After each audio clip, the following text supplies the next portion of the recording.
بسم اللہ الرحمن الرحیم۔ السلام علیکم ویورز، آج ہم سندھ پبلک سروس کمیشنز اسلامیہ سب اسپیشلسٹ کا پیپر جو ہم نے سلسلہ شروع کیا تھا، آج ہم اس کا پارٹ 5 ڈسکس کریں گے۔ اور پچھلی پارٹ جو 4 پارٹس ہے، اگر آپ نے وہ پارٹس نہیں دیکھے ہیں تو پلیز اس کا لنک اس ویڈیو کے ڈسکرپشن میں موجود ہے، وہ پارٹ بھی دیکھیں، وہ موسٹ امپورٹنٹ ہے۔ سندھ پبلک سروس کمیشنز کا جو اسلامیہ سب اسپیشلسٹ پیپر تھا، اس میں ٹوٹل 50 MCQ سے 40 MCQ جو ہے وہ اسلامیات کے تھے، جبکہ باقی 10 MCQ جو ہے وہ جنرل نالج کے ہے، جو کہ آج ہم وہ پارٹ 5 میں ڈسکس کریں گے۔ ہم نے جو بھی MCQ ڈسکس کیا گیا ہے، ہم نے اس MCQ سے متعلق جتنا بھی ریلیٹڈ ڈیٹا ہے وہ ہم نے ایک شارٹ ایکسپلینیشن میں پریزنٹ کیا ہے، جس میں ہم نے موسٹ امپورٹنٹ ڈیٹا اکٹھا کیا ہے۔ انشاءاللہ میں امید سے کہتا ہوں کہ آپ کا جو آنے والا ٹیسٹ ہے اسلامیہ سبجیکٹ اسپیشلسٹ کا، کافی ساری MCQs ہی اس سیریز سے ہی آئے گا، کیونکہ ہم نے اس سیریز میں موسٹ امپورٹنٹ پوائنٹس کو ڈالا ہے۔ ہم نے ہر MCQ جو کہ انگلش میں ہے، ہم نے انگلش کے ساتھ ساتھ اس کو اردو میں بھی ٹرانسلیٹ کیا ہے، تاکہ آپ کو آسانی ہو، اور یہ جو آنے والا ٹیسٹ ہے اسلامیہ سب اسپیشلسٹ کے PPC کے تھرو، وہ بھی اردو میڈیم میں ہی ہوگا، اس لیے ہم نے اردو میں بھی ڈسکس کیا ہے۔ اور ہم آپ کو یہ بتانا چاہتے ہیں کہ اس ویڈیو کو اینڈ تک دیکھیں، اور اس میں جتنی بھی امپورٹنٹ پوائنٹس ہیں، یہ سارے پوائنٹس جو ہے ہم نے اس میں جو ڈسکس کیا ہے وہ سارے کے سارے امپورٹنٹس ہیں۔ میں یقین سے کہتا ہوں کہ یہ ٹیسٹ میں ضرور ہی آئے گا۔ ہماری ویڈیو کو اینڈ تک دیکھیں تاکہ آپ اس سے کچھ حاصل کریں۔ سبسکرائب کریں تارا MCQ یوٹیوب چینلز کو، اس ویڈیو کو لائک کریں، کمنٹ ضرور کیا کریں، دوستوں کے ساتھ شیئر کریں۔ میں انشاءاللہ امید سے کہتا ہوں کہ آنے والے ٹیسٹ میں آپ کے لیے کوئی مشکل نہیں ہوگا، اور آپ اپنے آپ کے ایبیلٹی سے انشاءاللہ مطمئن ہوں گے۔ چلتے ہیں پارٹ نمبر 5 کے کویسچن نمبر 41 کی طرف۔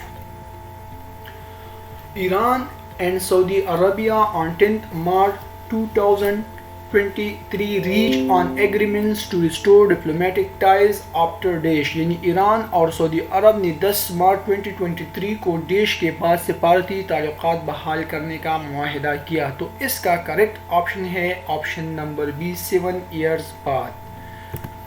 ایران اور سعودی عرب نے 7 سال بعد سفارتی تعلقات بحال کرنے کا معاہدہ کیا۔ اب ہم اس کے ایکسپلینیشنز پہ چلتے ہیں۔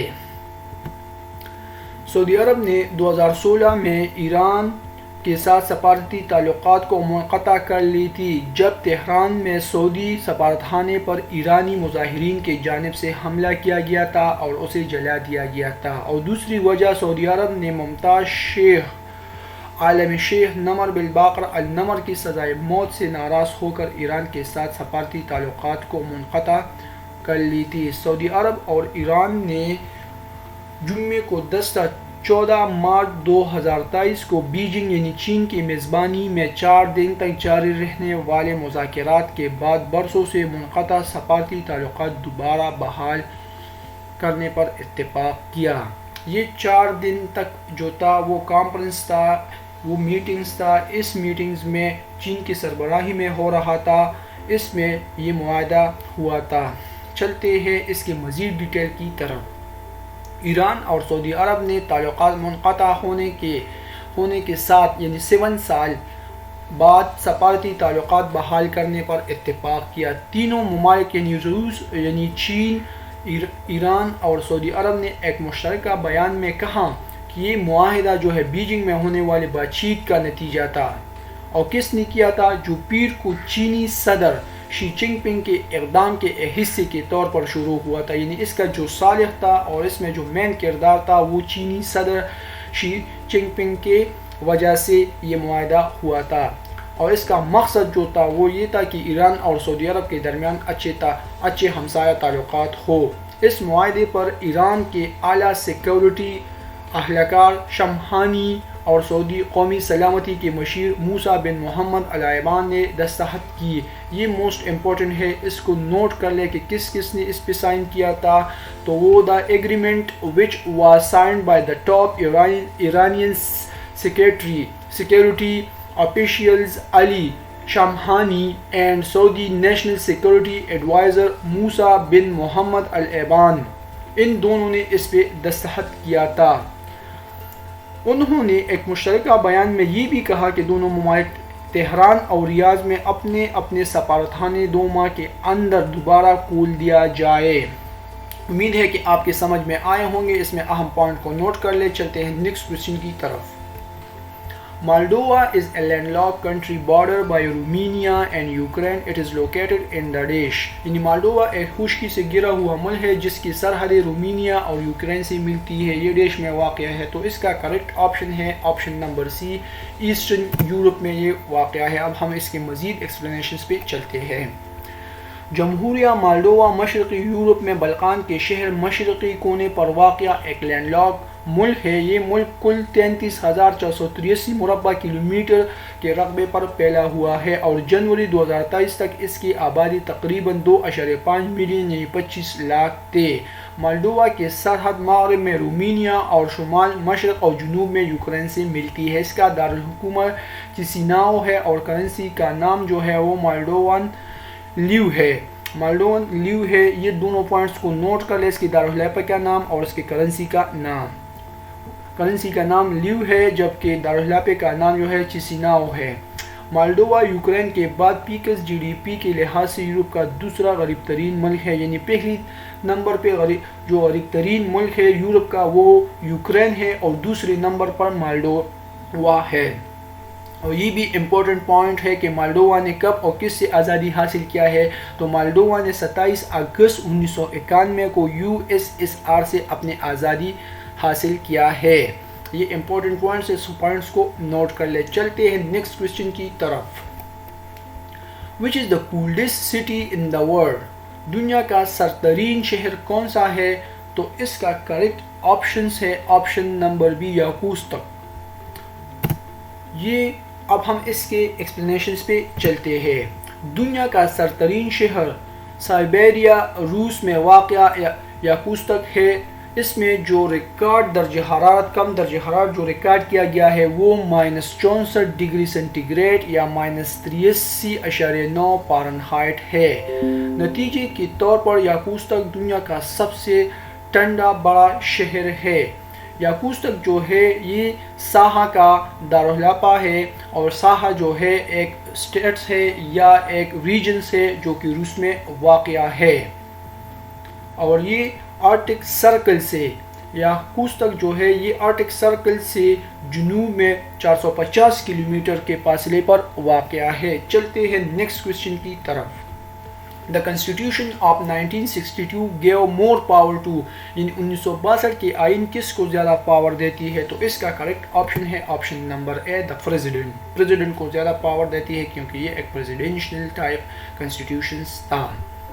اب ہم اس کے ایکسپلینیشنز پہ چلتے ہیں۔ 1962 کا آئین 8 جون 1962 سے لے کر 25 مارچ 1969 میں مارشل لا کے نفاذ تک اسلامی جمہوریہ پاکستان کا بنیادی قانون تھا۔ اس پوائنٹس کو نوٹ کر لیں، جتنی بھی پوائنٹس ہیں اس ایکسپلینیشنز میں یہ موسٹ امپورٹنٹ ہے۔ ہر ایک ایکسپلینیشن میں امپورٹنٹ پوائنٹ ہم نے ڈالا ہے، اسے نوٹ کرنا چاہیے۔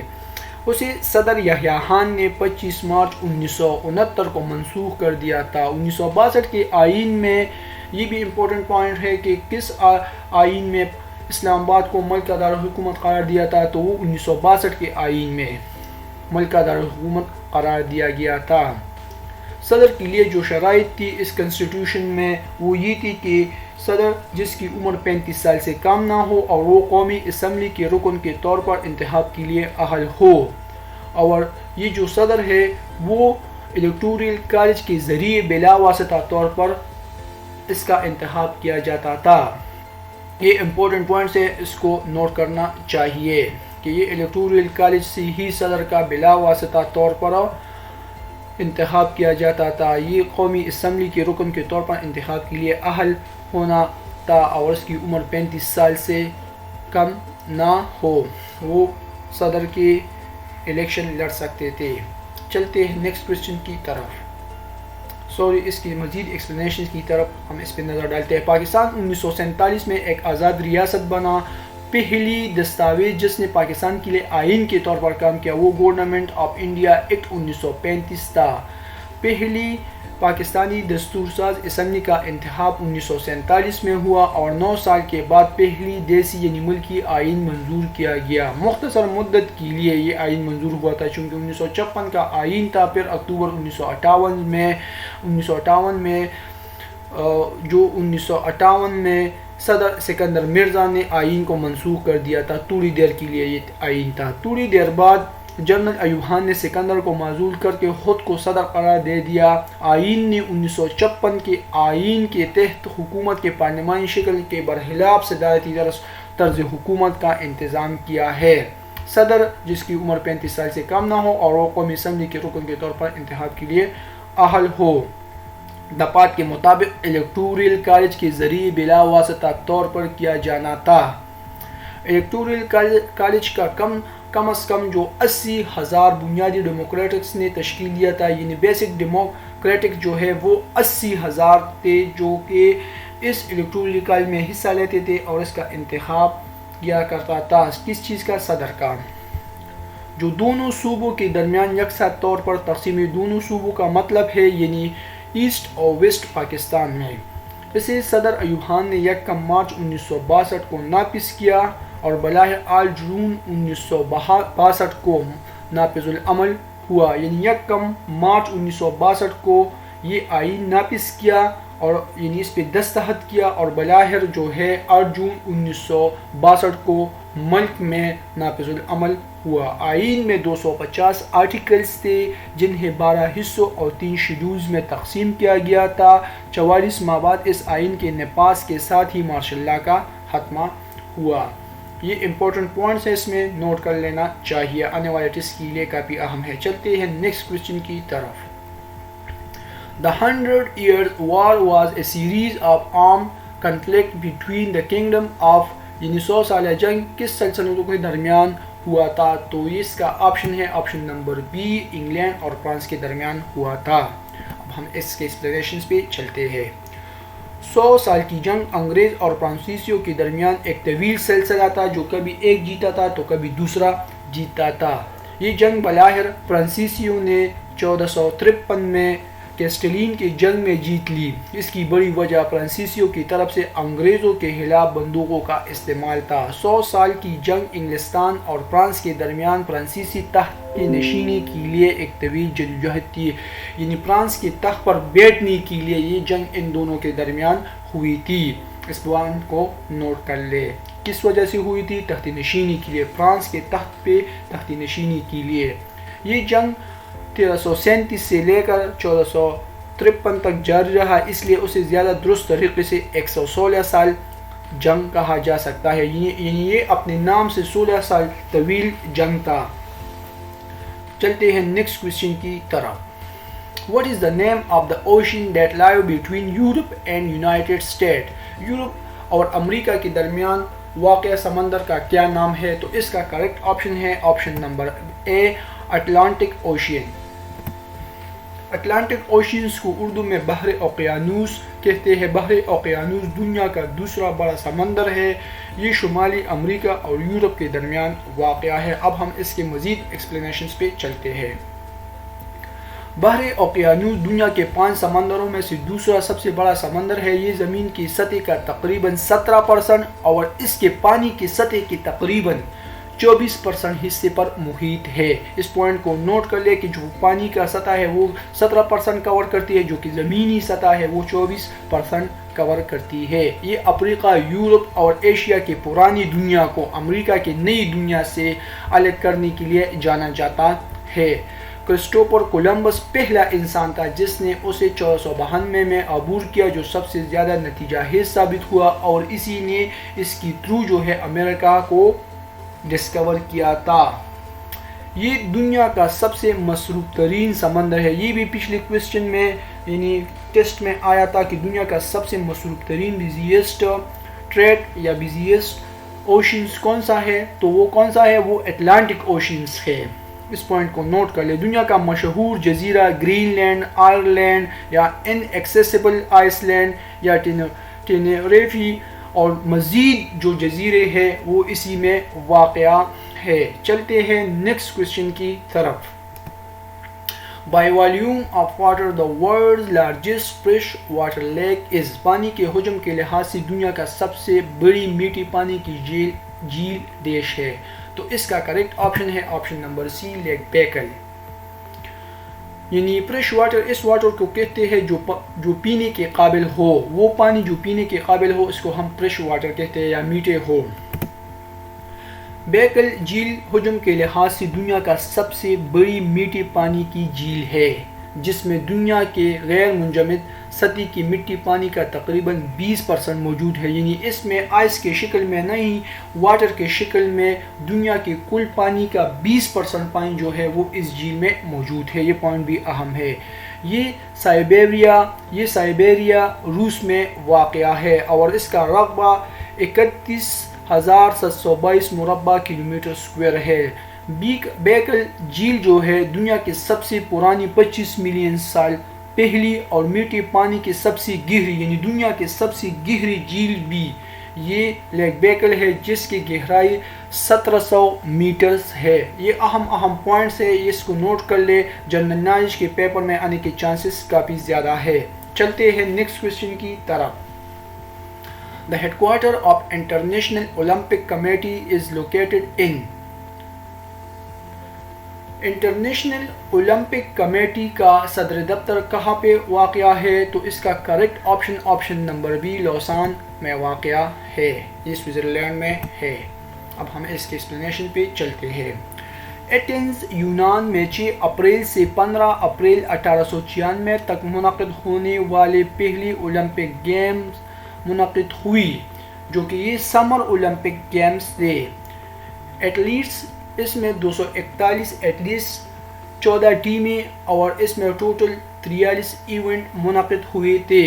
6 اپریل 1896 میں امریکی جیمز کولونی نے ٹرپل جمپ جیت کر پہلے اولمپک چیمپئن بن گئے تھے. یہ بھی اہم پوائنٹ ہے کہ پہلے اولمپک چیمپئن کون تھے؟ وہ تو امریکن جیمز کولونی تھے.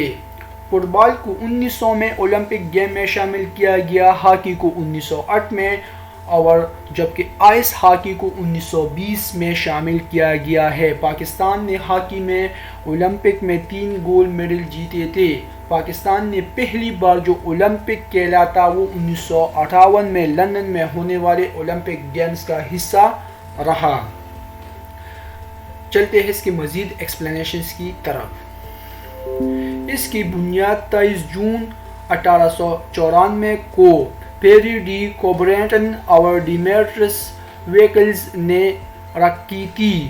یہ جدید یعنی موسم گرما، موسم سرما اور یوتھ اولمپک گیم کے انعقاد کے لیے ایک ریسپانسبل اتھارٹی ہے. اس کا صدر دفتر اولمپک ہاؤس لوزان سوئٹزرلینڈ میں واقع ہے اور اس میں کل جو اس کی رکنیت ہے اس کی تعداد جو ہے وہ 170 اراکین ہے جبکہ 41 جو ہے ہانرل ممبرز ہے. 204 انڈیویجول نیشنل اولمپک کمیٹی ہے.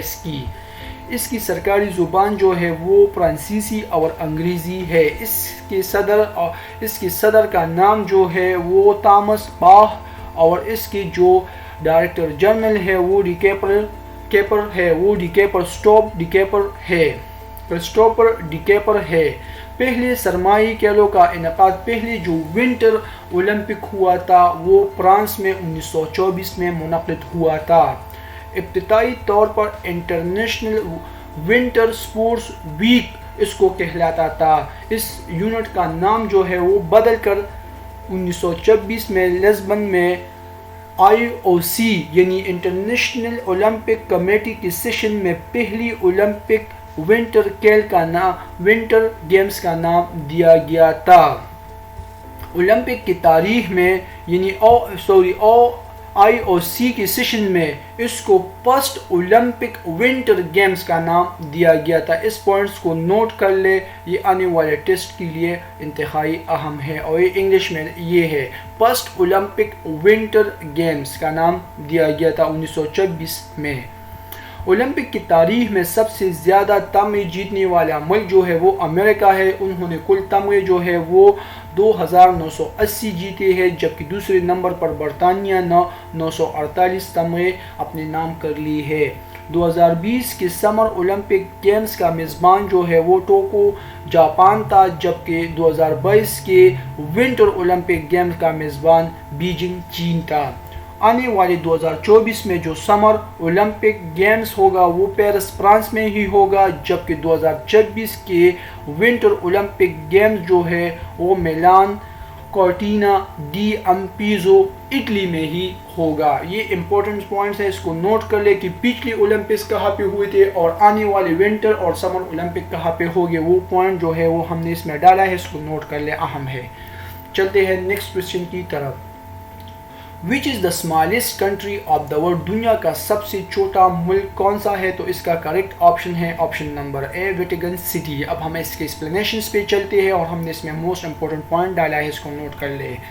ویٹیکن سٹی سرکاری طور پر ویٹیکن سٹی اسٹیٹ ایک خشکی سے گھرا ہوا آزاد ملک ہے جو کہ روم اٹلی کے اندر واقع ہے، یعنی اس کے ارد گرد جو ہے وہ اٹلی کی دارالخلافہ روم ہی ہے۔ یہ دریائے ٹائبرز کے کنارے واقع ایک ملک ہے۔ یہ بھی اہم پوائنٹس ہے کہ یہ کس دریا کے کنارے پر واقع ہے، یہ ٹائبرز ریور کے کنارے پر واقع ہے۔ یہ 1929 میں لیٹرن معاہدے کے ساتھ اٹلی سے آزاد ہوا، جس کا رقبہ جو ہے 49 ہیکٹر یعنی 121 ایکڑ اور 2023 تک تقریباً 764 اس کی آبادی تھی۔ یہ رقبے اور آبادی کے لحاظ سے دنیا کا سب سے چھوٹی ریاست ہے، جیسا کہ ہولی سی کے زیر انتظام ہے۔ اس میں بہت سے مقدس مقامات ہیں کرسچنز کی۔ ویٹیکن سٹی میں مذہبی اور ثقافتی مقامات جیسے کہ Saint Peter's Basilica, Sistine Chapels, Vatican Apostolic Library اور ویٹیکنز میوزیم شامل ہے۔ یہ اہم جو تاریخی جگہ ہے وہ اس میں واقع ہے۔ کون کون سے؟ سینٹ پیٹرز باسیلیکا، سسٹین چیپلز اور ویٹیکنز اپوسٹولک لائبریری، ویٹیکنز میوزیم، یہ یہاں پہ شامل ہے۔ اس کے دارالحکومت کا نام ویٹیکن سٹی اور کرنسی کا نام یورو ہے۔ اسلامی دنیا میں آبادی اور رقبے کے لحاظ سے چھوٹا ملک جو ہے وہ مالدیپ ہے، جبکہ اسلامی دنیا کی سب سے بڑی ملک رقبے کے لحاظ سے وہ قازقستان ہے، جبکہ آبادی کے لحاظ سے وہ انڈونیشیا ہے۔ اس انڈونیشیا میں 12.17% مسلمان ٹوٹل پاپولیشنز کے رہتے ہیں۔ ٹوٹل پاپولیشنز کا جو مسلم ہے 11.1% پاکستان میں رہتے ہیں۔ چلتے ہیں نیکسٹ کوسچن کی طرف۔ یہ پوائنٹ نوٹ کر لیں، اہم ہے، یہ آنے والے ٹیسٹ کے لیے اہم ہے، امپورٹنس ہے، یہ آنے کی چانسز کافی زیادہ ہے۔ چلتے ہیں۔ BTU is a unit of, BTU کس چیز کا یونٹ ہے؟ تو اس کا کریکٹ آپشن ہے option number D, none of these. اب ہم اس کے ایکسپلینیشن پہ چلتے ہیں۔ BTU فل فارم ہے دا برٹش تھرمل یونٹ کا، اور یہ ایک حرارت کا ناپنے کا ایک پیمانہ ہے جو کہ توانائی کی ایک شکل ہے۔ اس میں 1 پاؤنڈ پانی کی درجہ حرارت کو 1 ڈگری فارنہائٹ بڑھانے کے لیے درکار حرارت کی مقدار کے طور پر بیان کیا گیا تھا۔ یعنی انگلش میں ہم اس کو اس طرح ڈیفائن کر سکتے ہیں کہ it was originally defined as the amount of heat required to rise the temperatures of 1 pound of water by 1 degree Fahrenheit.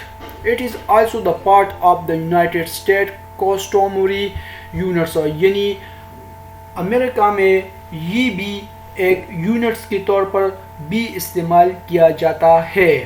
توانائی کے لیے اس آئی یونٹ جول ہے۔ یاد رکھنا کہ جو جول ہے یہ توانائی یعنی انرجی کا ایس آئی یونٹ ہے، اور 1 BTU جو ہے وہ ایکولز ہوتے ہیں 1055 جولز کے۔ مجھے امید ہے کہ آپ کے سمجھ میں آئے ہوں گے یہ کویسچن، اور یہ ہمارے جو سلسلہ شروع کیا تھا وہ آج یہاں پہ ختم ہوا۔ یہ موسٹ امپورٹنٹ MCQs ہے، اس کو نوٹ کر لے۔ یہ ہر قسم کی ٹیسٹ کے لیے ہم نے یہ جو 5 پارٹ پیش کیا ہے یہ ہر قسم کی ٹیسٹ کے لیے انتہائی اہم ہے۔ اس میں ہم نے موسٹ امپورٹنٹ پوائنٹس کو ڈسکس کیا ہے۔ Thank you for watching Tara MCQs YouTube channels. ہمارے یوٹیوب چینل تارا MCQ یوٹیوب چینل کو سبسکرائب کریں، ویڈیو کو لائک کریں اور دوستوں کے ساتھ شیئر کریں تاکہ ہمارا حوصلہ افزائی ہو سکے اور ہم انشاءاللہ اس سے آنے والی نیکسٹ ویڈیو میں اس سے زیادہ most important M C Q جو ہے وہ میں آپ کے ساتھ شیئر کروں گا تارا M C Q YouTube channels کے through. Thank you for watching. اللہ حافظ.